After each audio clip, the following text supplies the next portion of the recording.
Praise God! Kamusta na, mountain movers? God is good all the time. And all the time, God is good. Ang Diyos ay mabuti sa lahat ng oras sa buhay ng bawat isa sa atin. Ang Diyos ay hindi nagpapabaya at patuloy na gumagawa ng mga magagandang bagay sa ating buhay. Ang kailangan lamang ay magtiwala sa Kanya ng lubos at kilalanin siya sa tama at bibliyang kaparaanan. Nandyan siya para sa atin upang tayo ay Kanyang patnubayan, ingatan, bigyan ng malusog na pangangatawan, ilayo sa anumang sakit at karamdaman, at patuloy na pagkalooban ng katagumpayan araw-araw sa ating buhay. Nandyan siya para sa atin upang tayo ay bigyan niya ng katalinuhan sa mga bagay na ating gagawin at pagdidesisyonan. Ang kailangan lamang ay pagtitiwala ng lubos sa Kanya. Papaano tayo makakapagtiwala? Papaano lalago ang ating pananampalataya? Sa pamamagitan ng pakikinig ng Kanyang mga salita. Sabi doon sa Romans chapter 10 verse 17, "For faith comes by hearing and hearing by the word of God." Kaya patuloy nating ibigay ang oras para sa Kanya sa pakikinig ng Kanyang salita. Ang salita niya ay nagdadala sa atin ng pananampalataya. Every time we hear the word of God, faith is being imparted unto us. And only faith that connects to Him. Kaya pinakamahalaga sa buhay na ito ay pananampalataya sapagkat kapag tayo ay may pananampalataya, makalalapit tayo sa Diyos na nakakapagbigay ng kagalakan sa kanyang puso. Tayo ay makakapag-connect sa Diyos dahil sa ating pananampalataya. Ang Diyos ay hindi nakikita, pero siya ay makikita natin sa pamamagitan ng ating pananampalataya. Mauunawaan natin kung gaano siya kabuti, kung gaano siya kakapangyarihan, kung gaano siya tumutulong sa bawat sandali ng ating buhay. Ang pananampalataya ay nagmumula sa pakikinig ng kanyang salita. At ang pananampalataya ay hindi pinababayaan, sa halip ito ay pinalalago, pinagtitibay, pinalalawak, pinatatatag. Ang pananampalataya ay ipinaglalaban. Binibigyan ng oras ang pagpapalago sa pananampalataya. Binibigyan ng panahon at sandali sa ating buhay. Sapagkat kapag malago ang ating pananampalataya, walang bagay na mahirap para sa atin. Kapag malago at matibay ang ating pananampalataya, nalulugod ang Diyos sa bawat isa sa atin. Kaya ang sabi doon sa Hebrews chapter 11, beginning verse 1, "Now faith is the substance of things hoped for, and the evidence of things not seen." Ngayon ay pananampalataya. At ang pananampalataya ay katibayan ng mga bagay na hindi nakikita na inaasahan natin mula sa Diyos. Ngayon ang pananampalataya. Now is faith. Faith is not yesterday. Faith is not tomorrow. Faith is now. Ngayon ang pananampalataya. Ano ang pananampalataya? Ito ang mga bagay na hindi natin nakikita, pero inaasahan natin mula sa Diyos. Mga katibayan na mga bagay na hindi nakikita na meron ang Diyos para sa ating mga buhay. Kaya kapag tayo ay may pananampalataya, may pag-asa ang ating puso, may kapayapaan ang ating isipan, sapagkat makalalapit tayo sa Diyos at makahihingi tayo ng kanyang pagpapala para sa ating buhay, sa ating pamilya, sa ikatatagumpay ng bawat isa sa atin, sa ikakikilos ng Diyos sa ating buhay. Ang pananampalatayang ito ang sinasabi sa Hebrews chapter 11 verse 6, "For it is impossible to please God without faith." Napaka-imposible na malugod ang Diyos sa buhay ng isang tao kung wala siyang tunay na pananampalataya na nagmumula sa pakikinig ng salita ng Diyos. Ang pananampalataya ay nagbibigay ng kagalakan sa puso ng Diyos. Ang pananampalataya ay nagbibigay ng karangalan sa kanyang dakila at makapangyarihang pangalan. Pananampalataya na nagmumula sa pakikinig ng salita ng Diyos. Kagaya lamang ni Abraham. Si Abraham ay kinalugdan ng Diyos. Ang hinihingi lamang ni Abraham ay isang anak na magiging tagapagmana ng lahat ng pagpapala ng Diyos sa kanyang buhay. Pero dahil siya ay nanampalatayang lubos sa Diyos, hindi lamang anak o hindi lamang isang anak ang ipinagkaloob sa kanya, kung hindi mga bansa. He became the father of all nations because he believed in God. Number one, he believed in the God who has the capacity to bring the dead back to life. Nanampalataya si Abraham na ang Diyos na kanyang sinampalatayanan ay Diyos na may kapangyarihang magbigay ng buhay mula sa patay o ibalik ang buhay ng isang taong namatay. He believed in the God who has the capacity to bring the dead back to life. He believed in the God who has the capacity to create great things out of nothing. Pangalawa, nanampalataya siya sa buhay na Diyos na may kakayanang gumawa ng himala, gumawa ng dakilang bagay mula sa wala. Mula sa wala. Kung kaya't kahit na imposible na siya ay magkaanak dahil siya'y matanda na, pangalawa, ang kanyang asawa na si Sarah ay baog, dahil nanampalataya siya sa Diyos na may kakayanang magbigay ng buhay sa patay o ibalik ang buhay ng namatay. Pangalawa, ang lumikha ng himala mula sa wala, siya ay nagkaroon ng anak.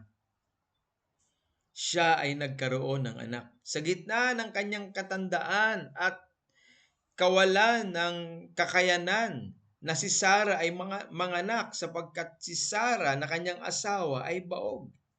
Kaya he was fully persuaded that the God who made the promise for him has the capacity to do miracles upon their life. He was fully persuaded. Pag sinabing fully persuaded, hindi siya nag-alinlangan without any iota of doubt.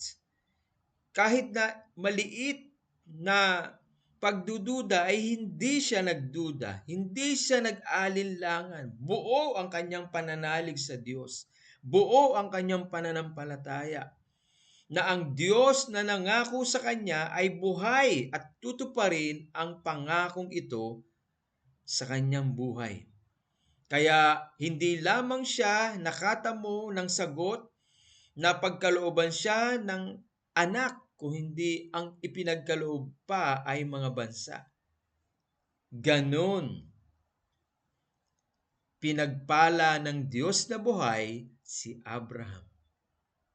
He was fully persuaded that the one who made a promise is forever faithful. Wow! Kayo ba ay himok sa inyong mga puso na ang inyong sinasampalatayanan ay ipagkakaloob ng ating Amang sumasalangit? Kaya hindi tayo dapat magsabi ng negatibong pagsasalita or negative confession, ni hindi man lang dapat nating pagdudahan ang salita ng Diyos. Bagkus buo ang ating pananalig na ang Diyos na nagsimula na mabubuting bagay sa atin ang tatapos nito hanggang sa muling pagbabalik ng Panginoon. Na anuman ang inaasahan natin sa Kanya ay bibigyan niya ng katuparan. Na anuman ang hinihiling natin sa Kanya ay bibigyan niya ng kasagutan. Na anuman ang kailangan natin sa Kanya at sa pang-araw-araw na buhay na ito ay sasagutin niya tayo. Sapagkat siya mismo ang nagsabi, humingi ka at ikaw ay bibigyan. Humanap ka at ikaw ay makasusumpong. Kumatok ka sa pinto at ikaw ay pagbubuksan. Ito ay iniuukol natin sa Diyos na may katapatan ng walang hanggan. Na kapag tayo ay humingi, bibigyan niya tayo. Na kapag tayo ay humingi sa Diyos, bibigyan niya tayo. Na kapag tayo ay humanap, makasusumpong tayo. Sapagkat nandyan ang Diyos para sa atin. Na kapag tayo ay kumatok sa pinto ng kalangitan, dahil ang Diyos ay mabuti, pagbubuksan niya tayo. Kaya ang sabi doon, sapagkat ang humihingi ay binibigyan, ang humahanap ay nakasusumpong, ang kumakatok sa pinto ay pinagbubuksan. Sa Diyos ay may katiyakan, sa Diyos ay may seguridad, sa Diyos ay may pagpapala, sa Diyos ay may himala na hindi natin matatamo kahit na sino sa mundong ito o kahit na saan pang lupalop sa mundong ito. Tanging sa Diyos lamang. Kung kaya dapat lagi nating binibigyan ng time ang pakikinig ng salita ng Diyos. Sapagkat ang salita ng Diyos ay nagbibigay ng pananampalataya sa ating puso at pinatatatag nito ang ating pananampalataya sa Kanya. Pinatatatag nito ang ating buhay. Pinalalakas nito ang ating pagkatao, ang ating spirito, kaluluwa at katawan. At nagbibigay ito ng katiyakan sa ating buhay at seguridad na nandyan siya para sa atin. Wala tayong dapat na ikatakot, wala tayong dapat na ipangamba sapagkat siya ang ating tagapagtanggol. Siya ang ating tagapag-ingat. Siya ang Diyos na once na tinawag natin, tayo ay kanyang sasagutin. Makasusumpong tayo sa Diyos kung hahanapin natin siya ng buong puso. Sabi doon sa Jeremiah 29 verse 12 and 13. Kung ikaw ay tatawag sa akin at lalapit, sasagutin kita kapag ako ay iyong kinausap. At ako ay iyong masusumpungan kung hahanapin mo ako ng iyong buong puso. Paano tayo tatawag sa Diyos kung mahina o wala tayong pananampalataya? Makatatawag lamang tayo sa Diyos kapag buo ang ating pananampalataya. Makatatawag lamang tayo sa Diyos kapag buo ang ating pagtitiwala sa Kanya.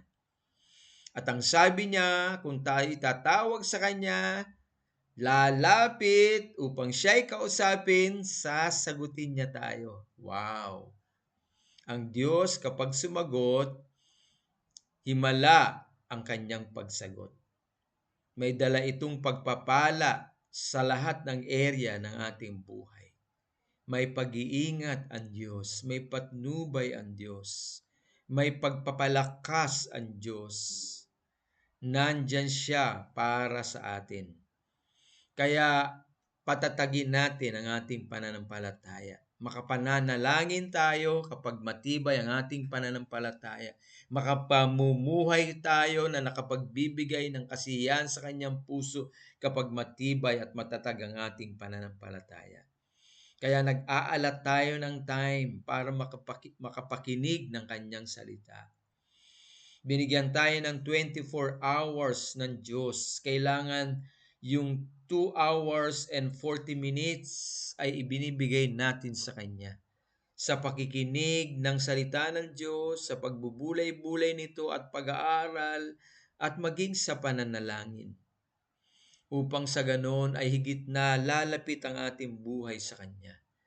Higit natin siya nakikilala sa tama, Biblia at malalim na kaparaanan.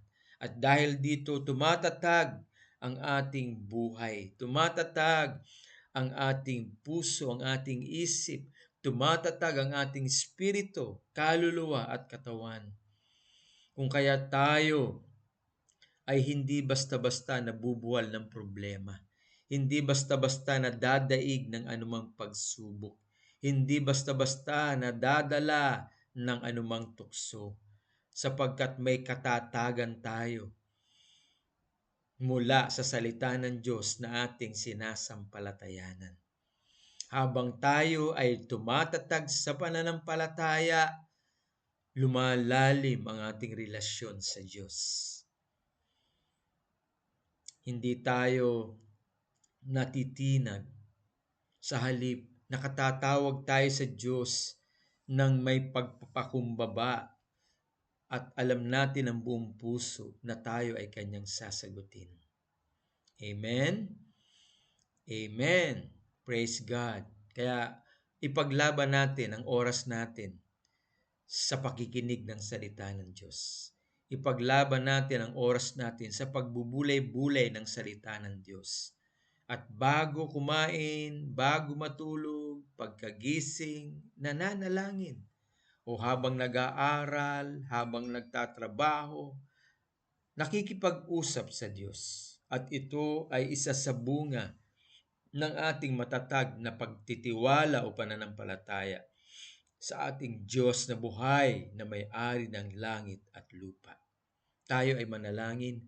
Amang Diyos na makapangyarihan sa lahat, salamat po sa inyong mga salita na nagdadala ng matibay at matatag na pananampalataya sa aming puso. Salamat po, Panginoon. Patuloy niyo po kaming bigyan ng pagkauhaw sa inyong mga salita. Gutumin niyo po kami sa inyong mga salita na ito'y lagi namin bigyan ng panahon sa pakikinig, pag-aaral, pagbabasa, pagbubulay-bulay. Upang sa ganon, anuman ang dumating na tukso ay aming mapagtagumpayan. Anumang dumating na hamon sa aming buhay ay aming maharap ng may tunay na katagumpayan. Salamat po, Panginoon, sapagkat nandyan ka para sa amin. Ikaw ay nalulugod kapag kami nagtitiwala sa iyo. Ikaw ang nag-iingat sa amin kapag kami ay tumatawag sa inyo. Ang kaligtasan sa aming buhay ay tiyak sapagkat ikaw ay nalulugod sa aming pagtitiwala o pananampalataya na nagmumula sa inyong salita na aming napapakinggan. Patuloy niyo pong pagpalain ang aking mga kapatid under the banner of Mountain Movers. Pagpalain niyo po Sister Joby, 10 ng kanyang mga mahal sa buhay. Si Darlene, O God, sa kanyang pag-aaral. Si Rasi sa kanyang pagtatrabaho. Maging si Sister Sol, O God, ang kanyang buhay ay pagpalain po ninyong lubos. 10 ng kanyang mga mahal sa buhay. Maging si Jadja, ang kanyang pag-aaral. Ipagkalob niyo lahat ng tugon sa kanilang pangangailangan, maging sa kanyang mga mahal sa buhay. Si Cheryl, O God, si Nunoy, si Jessie, si JV, si Jasper, si Janela, si Toby. Bless them, O God, and let them know you, Lord, sa pamamagitan ng mga salitang napapakinggan nila na ipinapangaral at itinuturo. Ingatan mo sila at pagpalain. Maging si Lady Arma, si Nanay Irma, ang kanilang mga mahal sa buhay, ang kanilang kabuhayan ay lubos po ninyong pagpalain, Panginoon. At pagkalooban niyo po sila, O Diyos, ng katagumpayan sa lahat ng gawa ng kanilang mga kamay. Magtiwala po sila sa inyo ng lubusan. Maging si Jerry, si Lisa, kanilang mga mahal sa buhay. Si Francis, si Dave, si Diane, si Rael, O God. Patuloy po ninyong kalingain sila ng inyong mapagpalang kamay. Maging si Gig, Lord, ang kalakasan ng pangangatawan ay kanya pong maranasan. Pagkalooban niyo po sila ng sagot sa kanilang mga pananalangin. Malusog na pangangatawan, malayo sa anumang sakit at karamdaman. Maging si Edith, O God, si Edward, si Edsel. Bless them, Father God, in the name of Jesus by the power of your Holy Spirit. Maging si Lucci, ang kanyang asawa, ang kanyang mga mahal sa buhay, ang kanyang anak, Lord. Bless them too. Maging si Des, si Odessa, si Noah. Oh, hallelujah, hallelujah, hallelujah. Maging si Sweetie Pie, si Sophia, lahat po sila dyan sa Mountain Movers, Lord. Bless them, O God. Maging ang aking mga kapatid, si Amel, malakas na pangatawan, malusog na pangatawan. Paglingkuran ka po niya sa tama at biblyang kaparaanan. Maging si Nining sa kanya pong buhay, sa kanya pong work. Bless, Lord, Amel and Nining. Bless the family of Nunoy. Bless the family of Fidel, O God. Si Marjorie, ang kanyang mga kapatid, ang kanyang nanay. Bless them, Lord. Let there be love in the family. Let there be forgiveness in the family, O God. Hallelujah. Magtiwala po sila sa inyo, Panginoon. At magsuko sila ng buhay sa inyo at tanggapin kanila bilang Panginoon at sarili po nilang tagapagligtas. Maging si Marjorie, Lord, give her strength, O God, and wisdom na maging mabuting ina at patuloy na maging mabuting ina sa kanyang mga anak at mabuting asawa sa kanyang mabuting asawa. Talian niyo po ang pagmamahalan nila ni Fidel, O Diyos, ng iyong walang hanggang pag-ibig. Maging ang kanilang mga anak, si Jeric, si Judel, si Jomar, bless them, Lord. Hallelujah, hallelujah, hallelujah. Maging si Weng Weng, ang kanyang asawa na si Shane, ang kanyang anak na si Shane. Bless, Lord, hallelujah, at baguhin mo ang kanyang asawa, Panginoon. Hallelujah, hallelujah, hallelujah. At makakilala po sila sa inyo sa tama at biblyang kaparaanan. Salamat po maging sa aking mag-ina, O Diyos, kay Pastora Mean, kay Grace and Joy, kay Ate Mariby, kay Lisa, kay Ferdy, kay Bimby, kay Hanily, kay Talia, kay Cyrus. Lord, maging ang Anggati family, Panginoon. Hallelujah, hallelujah, hallelujah. Bless all our loved ones. Bless all our brothers and sisters. Pagpalain niyo rin po ang aming bayan, O Diyos. Pangunahan ninyo ang aming presidente, ang vice-presidente, ang kanilang mga kabinete, ang mga senador, congressman, gobernador, ang mga council, O Diyos, sa panlalawigan, sa bayan, O Diyos, ang mga mayor, ang mga barangay captain, ang mga barangay tanod, Lord, maging ang mga kumakandidato po ngayon, ikaw po ang maglagay sa puso ng mga kababayan namin Pilipino kung sino ang mga kalooban mong mamumuno sa aming pamahalaan.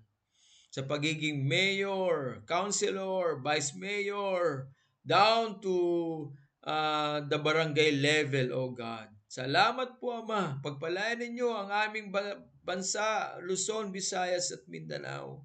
Pagpalain ninyo ang mga kapulisan, ang mga sundalo, ang mga Air Force, ang mga Navy. Pagpalain po ninyo, Diyos, ang aming mga kababayan. Magkaroon ng isang pananampalataya, mga Pilipino, sa inyong salita na ang Diyos ay buhay, na ang Panginoon ay buhay, na ang Panginoong Yesukristo ay namatay sa krus ng Kalbaryo para sa aming kaligtasan at kapatawaran sa lahat ng aming mga kasalanan. Purihin ka, O Diyos. Maraming salamat po sa iyong mga pagpapala sa amin araw-araw at sa bukas na inilaan mo po para sa amin, maging sa aming mga anak. Pinupuri ka namin, pinasasalamatan ka namin, at sa iyo namin ibinibigay ang pasasalamat mula po sa aming mga puso. Salamat po sa kapayapaan, salamat po sa pag-iingat, sa paggabay, sa katalinuhan, higit sa lahat, salamat sa iyong pagsama sa amin. Hindi niyo po kami iniiwan ni pinapabayaan. Ikaw po ay laging sumasa amin.